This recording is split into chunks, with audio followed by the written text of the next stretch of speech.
తమ సమస్యలను పరిష్కరించాలని కోరుతూ Andhra Pradesh municipal engineering workers union ఆధ్వర్యంలో ఇంజనీరింగ్ అవుట్సోర్సింగ్ కార్మికులు చేపట్టిన సమ్మె 44వ రోజుకు చేరుకుంది. ఈ నెల 24వ తేదీన రాష్ట్ర ప్రభుత్వం చర్చలకు పిలిస్తే సరే, లేని పక్షంలో ఆమరణ దీక్షలను చేపడతామని ఇంజనీరింగ్ కార్మికులు ప్రభుత్వానికి అల్టిమేటం జారీ చేశారు. కాకినాడ స్మార్ట్ సిటీ కార్యాలయం వద్ద మున్సిపల్ ఇంజనీరింగ్ వర్కర్స్ యూనియన్ ఆధ్వర్యంలో ఇంజనీరింగ్ కార్మికులు సమ్మెలో భాగంగా చేపట్టిన నిరసన కార్యక్రమం గురువారం నాటికి 44వ రోజుకు చేరుకుంది.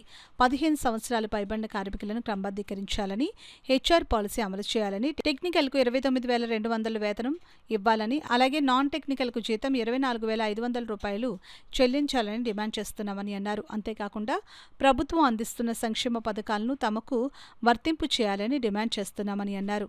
లేని పక్షంలో తమకు పర్మనెంట్ చేసి జీతాలను పెంచాలని వారు డిమాండ్ చేస్తున్నామని అన్నారు. ఈ కార్యక్రమంలో పెద్ద సంఖ్యలో ఇంజనీరింగ్ కార్మికులు పాల్గొన్నారు.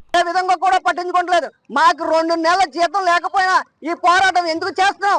ఆకలి పస్తులతో బాధపడుతూ మా జీవితాలు మారాలని ఈ ధర్నా చేపట్టి ఉన్నాం. ఇప్పటికైనా గవర్నమెంట్ మేలుకొని మా ఇంజనీరింగ్ సంస్థలో ఉన్న ప్రతి కార్మికుడికి న్యాయం చేయాలి. ఎందుకంటే మంచి నీళ్లు అందించే సంస్థలో పనిచేస్తూ దేహి దేహి అంటూ తిరుగుతున్నాం.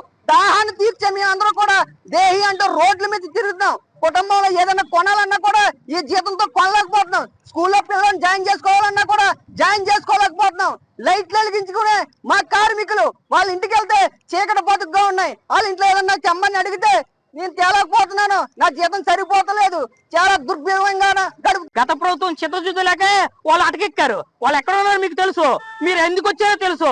ఈ రోజున మీరు కూడా అదే పని చేస్తున్నారు. రేపు రోజు మీకు అదే గతి పడుతుందని ఈ ప్రభుత్వానికి హెచ్చరిక చేస్తున్నాం. కాబట్టి మా కార్యాచరణలో మార్పు ఉండదు.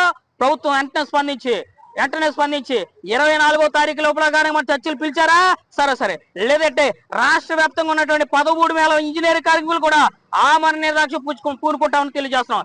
ఈ సందర్భంగా ఏ కార్మికుడికైనా ఏదైనా జరిగితే అది పూర్తి బాధ్యత ప్రభుత్వమే వహించాలని తెలియజేస్తున్నాం. ఇంతకు మించి మేము కోరేటువంటి లేదు. 13,087 రూపాయలు వస్తుంది, ఎవరికి సరిపోతుందని? ఒకవేళ ఒక నెల మీరు ఈ 13,087 రూపాయలతో ఒక రోజు ఒక నెల జీతం బట్టి గడుపుకోండి. మీకేమో అర్థమవుతుందా లేదా? 13,000 రూపాయలతో ఈ రోజున మనిషి బ్రతకాలంటే ఎంత కష్టం అవుతుంది.